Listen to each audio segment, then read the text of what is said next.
మన లక్ష్యం సాధించుకోవడం కోసం కావలసిన శక్తి మనకి ధ్యానంలోంచి వస్తుంది. మనం ఎంత ధ్యానం చేస్తామో అంతగా మన శక్తి సంపాదించుకుంటాం. దేనికి శక్తి మనకి కావాలి? మన లక్ష్యం వైపు మన గమనము సజావుగా సాగడం కోసం మనకి ఆ శక్తి కావాలి. మన లక్ష్యం క్లియర్ కట్గా ఉండాలి. నాకు ఏమి కావాలి? తపస్సు అంతా చేసిన తర్వాత ఏ శివుడో ఎవరో ప్రత్యక్షం అవుతారు. ఏమడుగుతాడు శివుడు? భక్త ఏమి నీ కోరిక? ఏమోనండి నా కోరిక ఏంటో నాకే తెలీదు అని అడిగితే శివుడు ఏం చేస్తాడు? అలాగా నాయన మళ్ళీ వస్తాను పోతాడు. అవునా? భక్త ఏమి నీ కోరికన్నప్పుడు what you want you must know and you must express.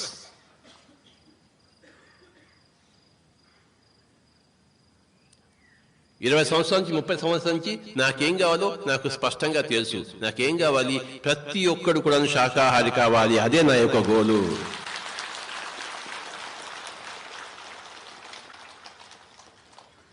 ఆఖరి మనిషి శాకాహారి అయినంత వరకు ఈ శరీరాన్ని మనం వదలము కాక వదలము.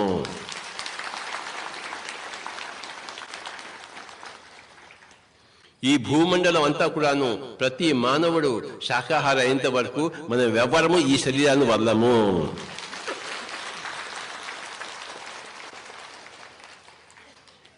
లక్ష్యం ఒక 70 సంవత్సరాలు బతుకుతే చాలు అనుకుంటే మన జీవితం 70 సంవత్సరాల వరకు సాగుతుంది.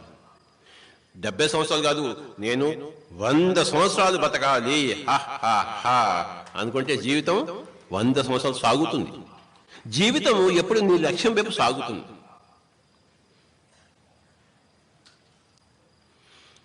వంద సంవత్సరాలు కాదు, నేను 150 సంవత్సరాలు ఉండాలి. ఎందుకుండను? నా ఇష్టం, నా జీవితం అనుకుంటే మన ఇష్టం బట్టి మన జీవితం ఉంటుంది. పక్క వాళ్ళ ఇష్టం బట్టి మన జీవితం ఉంటుంది ఏమిటి? పక్క వాళ్ళు నువ్వు ధ్యానం చేయొద్దు మనం చేయకుండా ఉంటామేమిటి? ఎవ్వడు ధ్యానం చేయకపోయినా మనం ధ్యానం చేస్తాము.